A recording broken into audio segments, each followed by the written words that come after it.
اعوذ باللہ من الشیطان الرجیم بسم اللہ الرحمن الرحیم الہکم الہ واحد فالذین لا یؤمنون بالآخرۃ قلوبهم منکرۃ وهم مستکبرون لا جرم ان اللہ یعلم ما یسرون وما یعلنون انہ لا یحب المستکبرین۔ سبحان اللہ۔ اللہ تبارک و تعالیٰ نے پچھلے سبق کے اندر ایک بات ارشاد فرمائی کہ ساری دلیلیں دینے کے بعد رب نے ارشاد فرمایا کہ بھائی جو پیدا کر سکتا ہے جو نہیں پیدا کر سکتا وہ برابر تو نہیں نا۔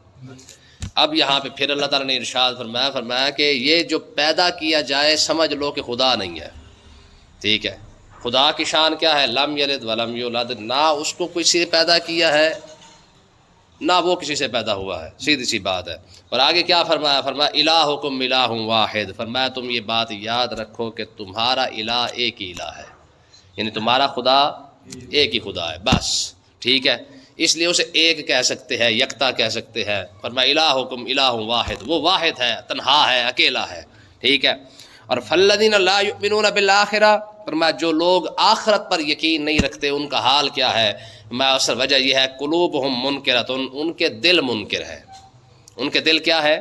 منکر ہے۔ جب دل اندھا ہو جائے نا تو سمجھ لیں کہ چاہے آنکھیں کھلی بھی ہوں تو پھر بھی اسے نظر نہیں آتا ہے۔ دل اندھا ہو جائے تو پھر چاہے کان سن بھی رہے ہوں تو پھر بھی اسے حق سنائی نہیں دیتا ہے، ٹھیک ہے جی۔ یہ اصول ہے۔ اللہ تبارک و تعالیٰ نے یہ بات کافروں کے لیے ارشاد فرمائی ہے، اور قرآن پاک کے اندر پھر فرمایا کہ اپنا فإنہا لا تعمی الابصار ولکن تعمی القلوب التی فی الصدور۔ رب جب کسی کو سزا دیتا ہے نا تو فإنہا لا تعمی الابصار، اس کو رب اندھا نہیں کر دیتا، ہاں ایک سزا دیتا ہے کیا؟ ولکن تعمی القلوب التی فی الصدور، اللہ تعالیٰ سینوں کے اندر دھڑکنے والے دل کو اندھا کر دیتا ہے۔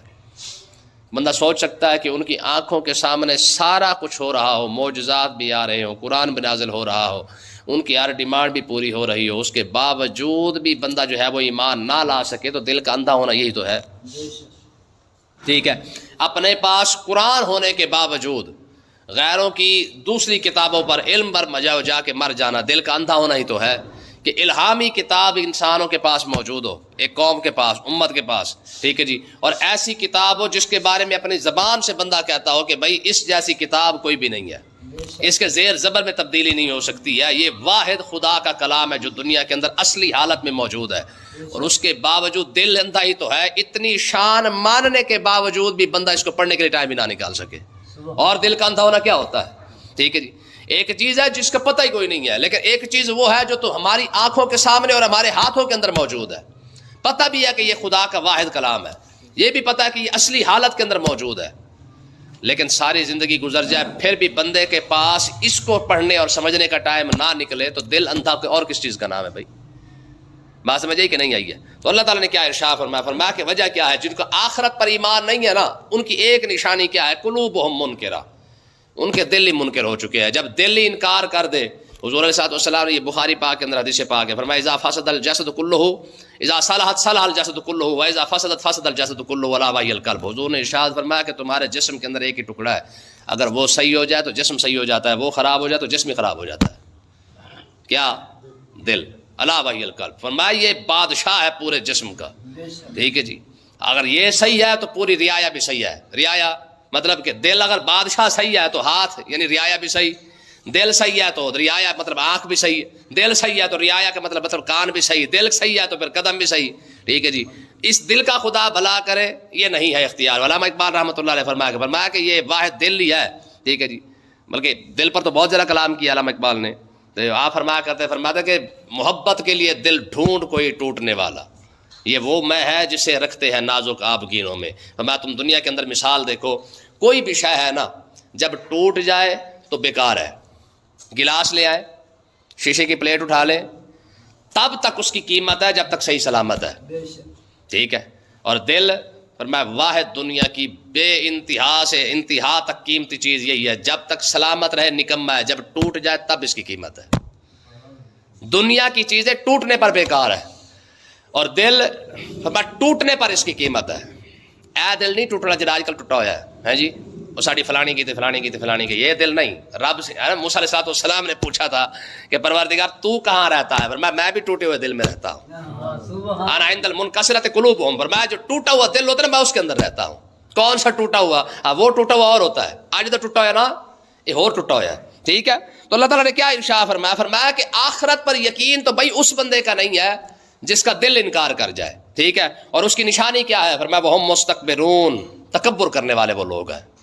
ہاں، جسے پتا ہے نا کہ یار میں نے رب کے سامنے کھڑا ہونا ہے، اسے کبھی تکبر نہیں کرنا ہے، غرور نہیں کرنا ہے، اسے پتا ہے کہ یار رب کی بارگاہ میں کھڑے ہونا ہے. حضرت عمر بن عبدالعزیز کی میں نے بڑی خوبصورت بات پڑھی تھی. آپ رات کو گشت کر رہے تھے، عمر بن عبدالعزیز رضی اللہ عنہ، تو راستے میں کوئی سویا ہوا تھا، تو آپ جو گزرے نا تو آپ کا پاؤں اڑ گیا، تو اس نے جیسے ہماری عادت ہوتی ہے، اس نے کہا انا ہے، مطلب اندھا ہے تو؟ آپ نے فرمایا نہیں. وہ پیچھے جو خادم تھا اس نے حضور حکم دے اس کو میں لتر نہ پھیروں. فرمایا کیا ہوا ہے؟ اس نے کہا یہ آپ کے ساتھ بدتمیزی کر رہا ہے. کہا کون سی بدتمیزی؟ اس نے مجھ سے پوچھا بھی تو اندھا ہے؟ میں نے کہا نہیں. بات سمجھے کہ نہیں آئی؟ بڑے لوگوں کی بڑی باتیں ہوتی ہیں نا. کہا میاں بس پیر جو اگر اڑ بھی گیا ہے تو اس نے مجھ سے پوچھا بھی تو اندھا ہے؟ تو میں نے اس کو جواب دے دیا، میں نے کہا نہیں، بات ختم، نہیں کریں. آپ کو ایک بندے نے گالی دے دی عمر بن عبدالعزیز رضی اللہ عنہ کو، تو آپ نے پتا کیا فرمایا؟ فرمایا اگر قیامت نہ ہوتی میں تجھے گالی کا جواب دیتا. کیسی بات ہے؟ میں اگر قیامت نہ ہوتی نا، یعنی یہ قرآن میں نہ لکھا ہوتا بھی قیامت بھی آنی اور تم نے کھڑا بھی ہونا، تم نے حساب بھی دینا ہے، فرمایا پھر میں تجھے بتاتا کہ گالی کس کو دی ہے تو نے. ٹھیک ہے جی، کتنا بڑی بات ہے یار. تو اللہ تعالیٰ نے کیا ارشاد فرمایا؟ فرمایا بھائی تکبر، آکڑ، چودھری، نخرا صرف اس بندے کا ہے جس بندے کو یہ یقین نہیں نا کہ آخرت میں کھڑا بھی ہونا ہے. میں جسے پتا نا کہ رب نے کھڑا کر کے سامنے پوچھنا، فرمایا ہاں بتا چودھری صاحب جوانی کہاں گزاری تھی، فرمایا وہ بندہ آکڑ کبھی نہیں کرے گا. ٹھیک ہے جی. جس بندے کو ڈر رہا ہے نا کہ رب نے پوچھ لینا ہے کہ کس بندے کے ساتھ کیسے بات کی تھی، فرمایا سوال ہی پیدا نہیں ہوتا. فرمایا تکبر کرنے والے کون لوگ ہیں، آکڑ والے کون ہیں؟ فالذین لا یؤمنون بالآخرہ. جس کے دل سے آخرت کا ڈر اٹھ جائے نا، تکبر صرف وہی کرتا ہے. آپ دیکھ لینا دنیا کے اندر بھی اس کی مثال ہماری آنکھوں کے سامنے ہے. ٹھیک ہے جی. جو اپنے آپ کو فن خواہ سمجھتا ہے نا، اسے کہنا کہ یار کو خدا کا خوف کر، مرنا بھی ہے، اس نے کہا ویکھی جائے گی. یہی نہیں کہتے دیکھ لیں گے. مطلب کیا ہے؟ جب آخرت کا ڈر نکل جائے نا. حضرت عمر رضی اللہ تعالیٰ عنہ نے ایک باقاعدہ بندہ مقرر کیا ہوا تھا، اس کی ڈیوٹی لگائی تھی. فرمایا تیرا کام پتہ ہے کیا ہے؟ تو نے سویرے سویرے آ کر دروازہ کھڑکا کے کہنا عمر تو نے مرنا بھی ہے، بس یہ تیری ڈیوٹی ہے. تو صرف اتنا کام کیا کر، تو سویرے سویرے آ جایا کر اور آگے کیا کہا کر کہ عمر تو نے مرنا بھی ہے. آپ نے ایک دن شیشہ دیکھا تو سفید بال آ چکے تھے، اس کو منع کرے. فرمایا تو نہ آیا کر، اب بتانے والے آ گئے ہیں. ٹھیک ہے جی. کچھ بال سفید دیکھے دو چار، فرمایا اب تو نہ آیا کر، اب بتانے والے آ گئے ہیں. ٹھیک ہے. تو کیا مطلب؟ اللہ تعالیٰ نے اگلی بات ارشاد فرمائی. فرمایا بھائی تکبر کر صرف وہی بندہ کرے گا جس کے دل سے آخرت کا ڈر اٹھ جائے گا، خوف اٹھ جائے گا. ٹھیک ہے. اور آگے اللہ نے کیا فرمایا؟ فرمایا لا جرم ان اللہ یعلم. فرمایا یقیناً ضرور یہی بات ہے، حقیقتاً یہی بات ہے. کیا؟ ان اللہ یعلم، رب جانتا ہے، اللہ تعالیٰ جانتا ہے کیا؟ ما یسرون و ما یعلنون، جو بھی وہ چھپاتے ہیں یا ظاہر کرتے ہیں. فرمایا اللہ تعالیٰ ہر شے کو جانتا ہے. ٹھیک ہے جی. کیا کر لو گے چھپا کے؟ کتنا چھپا لو گے؟ ٹھیک ہے جی. چھپا تو اس سے لو نا جسے نظر نہ آئے، وہ ہے عالم الغیب، جتنی مرضی چھپی ہوئی چیز ہو اس کو بھی جانتا ہے. ٹھیک ہے. اور اگلی بات فی انفسکم افلا تبصرون، تمہارے اندر رہتا ہوں، چھپو گے کس سے؟ سمجھ آئی نا؟ وفی انفسکم سر الہی، یہ خواجہ غلام فرید فرمایا کرتے تھے. فرمایا وفی انفسکم سر الہی لو دلیتم فاش گواہی، ہر صورت وچ رانجھن مائی. یا فرماتے تھے چھپے تو بندہ اس سے، ٹھیک ہے جی، جو دیکھ رہا ہو. اور یہاں تو اعلان ہو رہا ہے وہ فی انفسکم، تمہارے اندر. ٹھیک ہے. اور کتنی خوبصورتی کے ساتھ سمجھایا ہے. فرمایا کہ چلو ایک تو دیکھ رہا ہے، یہ بھی الگ بات تھی کہ چل یار دیکھ رہا ہے، لیکن یہاں دوسرے الفاظ فرمایا خالی دیکھ نہیں رہا، فی انفسکم، تمہارے اندر بھی ہے. اور اس سے اگلی بات فرمایا کتنا اندر ہے؟ نحن اقرب الیہ من حبل الورید. فرمایا تمہاری شاہ رگ سے بھی زیادہ اندر ہے. سبحان اللہ. اب کس سے چھپے اور کہاں چھپے اور کس طرح چھپے بندہ؟ ٹھیک ہے جی. خالی دیکھ رہا تھا تب بھی بات کچھ اور تھی. یہاں تو ارشاد فرما دے، دو آیتوں کو ملا کے دیکھے. فرمایا ایک اندر ہے اور پھر دوسری جگہ پہ فرمایا کتنا اندر ہے. اور فرمایا ونحن اقرب الیہ من حبل الورید، شاہ رگ جس سے سانس آ رہی ہے یہ بھی دور ہے، وہ اس سے بھی زیادہ قریب ہے، اس سے بھی زیادہ اندر ہے. اب بچ کیا گیا پیچھے؟ بات سمجھ آئی؟ ہمارے بزرگ بیٹھے تھے تو ایک بندہ آ گیا، اس نے کہا جی ایک بات منوا لے، جو مرضی منوا لے. ٹھیک ہے. وہ مانوں گا، باقی بری عادتیں میں نہیں چھوڑتا. ٹھیک ہے. تو انہوں نے کہا یار اس طرح کر، وہاں جا کے سارا کچھ کیا کر جہاں پہ وہ نہ دیکھے. بات کرتا تو جو کچھ تمہیں کرنا ہے نا جا کے کھلا ڈلا کر، لیکن بس یہ خیال رکھنا کہ وہ دیکھے نا، اچھا سمجھ اسے بھی نہ آئی، چوری کرنے گیا تو پھر خیال ہے یار یہاں بھی دیکھ رہا ہے، خالص پانی پینے گیا تو اسے پھر سمجھو، اس نے کہا یہاں بھی تو دیکھ رہا ہے، پھر واپس آیا، اس نے کہا یہ شرط ہٹا لو باقی کوئی اور رکھ لو، فرمایا نہ، شرط یہی ہے۔ آقا اسلام کی بارگاہ اقدس میں ایک بندہ حاضر ہوا، اس نے کہا یا رسول اللہ کلمہ پڑھتا ہوں میں، ٹھیک ہے، لیکن میں اپنی کوئی برائی نہیں چھوڑوں گا، سارا کچھ کرتا ہوں۔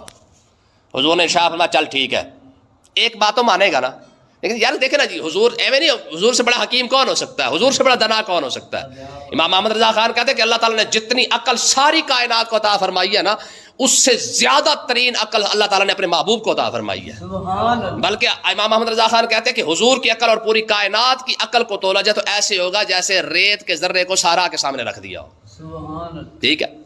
حضور نے فرمایا چل ایک بات تو مان لے گا، اس نے کہا جی ایک منوا لے جو مرضی۔ حضور نے فرمایا جھوٹ نہیں بولنا، اس نے کہا جی مسئلہ ہی کوئی نہیں، ٹھیک ہے جی۔ وہ سویرے نکل گیا چوری کرنے، شام کو پھر خیال آیا کہ یار سویرے حضور نے پوچھ لے ہاں بھائی چوری کی تھی، اب جھوٹ تو بولنا کوئی نہیں، ٹھیک ہے۔ جب بتاؤں گا ہاں یا رسول اللہ وہ ٹھگی مارا آیا ہوں تو پھر ظاہر ہے 80 کوڑے، ٹھیک ہے۔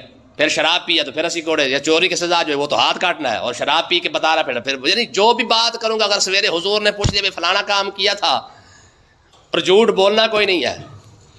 پھر واپس آ گیا یا رسول اللہ صرف یہ شرط ہٹا دے باقی جو مرضی منوا لے۔ حضور نے فرمایا ہم نے تیری ساری مانی ہے، تو ہماری ایک بھی نہیں مان رہا ہے، ٹھیک ہے جی۔ تو حکمت کس کو کہتے ہیں؟ یہ حکمت ہے، ٹھیک ہے۔ حضور نے فرمایا ٹھیک ہے کر جو کرنا ہے، لیکن یس جھوٹ نہیں بولنا ہے، ٹھیک ہے۔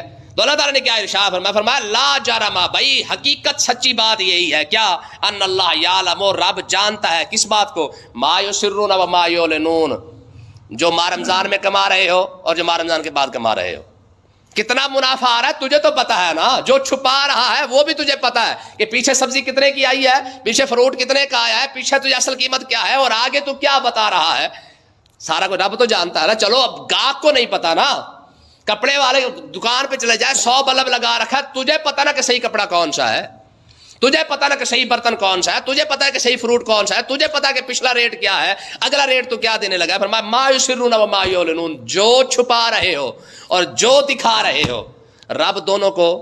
اور اگلے الفاظ ہے فرمایا انہ لا یحب المستکبرین، اللہ تعالیٰ تکبر کرنے والے بندوں کو پسند نہیں کرتا ہے۔ رب پسند تکبر کرنے والے کو بندے کو پسند، دیکھیں جی یہ کوئی چھوٹی موٹی بات تھوڑی ہے کہ رب جسے پسند نہ کرے، یہ اس سے کوئی بڑی کوئی بات ہو سکتی ہے؟ کوئی سوچ سکتا ہے کہ رب جس کے بارے میں فرما رہے فرمایا جائے مجھے تو پسند ہی نہیں ہے، اور جس کے بارے میں رب فرما رہے فرمایا کہ یہ مجھے بڑا پسند ہے، اس سے بڑی کوئی بات ہو سکتی ہے؟ حضور صاحب نے حضرت ابی بن کعب کو بلا کے حضور نے ارشاد فرمایا تھا، فرمایا کہ کعب رب نے مجھے تیرے بارے میں حکم دیا ہے۔ عرض کی یا رسول اللہ میرے بارے میں؟ فرمایا ہاں، میں رب نے مجھے ارشاد فرمایا ابی بن کعب تھے تو رب نے مجھے ارشاد فرمایا کہ ابی نا اچھا بندہ ہے، اس کو آپ سورۃ بینہ سنا دیں۔ تو یہ رو پڑے کہ یا رسول اللہ رب نے میرا نام لیا؟ فرمایا ہاں رب نے تیرا نام لے کے کہا، فرمایا کہ ابی اچھا بندہ ہے۔ اس سے بڑی کوئی سند ہو سکتی ہے یار کسی شخص کے لیے کہ رب فرما دے فرمایا یار تجھ سے ذرا اچھا بندہ کوئی نہیں ہے، تو بڑا اچھا بندہ ہے؟ اتنی بات حضور نے ارشاد فرمایا یا رسول اللہ رب نے میرا نام بھی لیا؟ فرمایا ہاں نام بھی لیا ہے۔ اور یہ سارے صحابہ میں سے قاری حضرات میں سے واحد یہ قاری ہے جن کو امامت کا شرف حاصل ہوا ہے، ٹھیک ہے جی۔ تراویحوں کی امامت کروانے والے بھی یہی ہے، ٹھیک ہے جی، تراویحوں کی امامت انہوں نے کروائی ہے، اور یہ سب سے بہترین قاریوں میں سے ایک قاری تھے، ٹھیک ہے۔ تو اللہ تعالیٰ نے کیا ارشاد فرمایا انہ لا یحب المستکبرین، رب تکبر کرنے والے غرور کرنے والے بندے کو پسند نہیں کرتا ہے۔ اچھا ذرا غرور کی تعریف کیا ہے، تکبر کی تعریف کیا، ذرا وہ بھی ذرا بندہ ذہن میں رکھ لے کہ غرور کس کو کہتے ہیں۔ کریم آقا علیہ السلام کی بارگاہ اقدس میں ایک شخص نے آ کے عرض کی یا رسول اللہ میں اچھا کپڑا پہنتا ہوں کیا یہ غرور ہے؟ حضور نے فرمایا نہیں۔ یا رسول اللہ میرے پاس اچھی جوتی ہے، فرمایا یہ غرور ہے؟ کہا نہیں، ٹھیک ہے جی۔ کہنے کا مقصد کیا ہے کہ اس نے 3-4 مثالیں دی کہ میرے پاس یہ ہے یہ ہے یہ ہے، کپڑا ہے، جوتی ہے، پیسہ ہے، مال ہے، دولت ہے، ٹھیک ہے، کیا یہ تکبر ہے؟ حضور نے ارشاد فرمایا نہ، یہ تکبر ہے ہی نہیں۔ تو پھر کیا ہے؟ تو حضور علیہ السلام نے ارشاد فرمایا تکبر یہ ہے کہ اپنے آپ سے کسی کو نیچا سمجھنا، فلانا تو کمی ہے، فلانا تو موچی ہے، فلانا تو نائی ہے، ٹھیک ہے جی، نائی ہمارے برابر بیٹھے گا، موچی ہمارے برابر بیٹھے گا، یہ اس لیول کا ہے کہ ہمارے ساتھ بیٹھ سکے؟ حضور نے کیا ارشاد فرمایا یہ تکبر ہے۔ اور انجام کیا اس کا ہے؟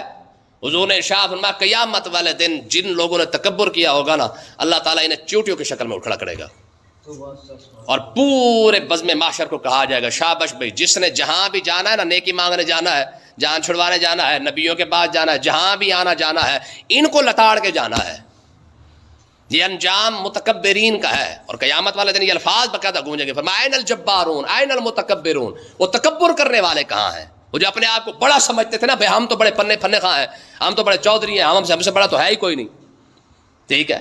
تو کیا فرمایا؟ فرمایا قیامت والا دن یہ صدا لگائی جائے گی، فرمایا ہاں بھائی این المتکبرون، وہ تکبر کرنے والے کہاں ہیں؟ جب کوئی بھی آواز نہیں گونجے گی تو پھر کیا ہوگا؟ فرمایا آخری آواز خود ہی آپ فرمائے گا، فرمایا للہ الواحد القہار، آج ایک ہی بادشاہ کی بادشاہی ہے، بس بات سمجھیے نا؟ تو اللہ تعالیٰ نے کیا فرمایا؟ فرمایا اللہ تعالیٰ تکبر کرنے والے بندے کو پسند نہیں کرتا ہے۔ اللہ پاک سمجھنے کی توفیق عطا فرمائے۔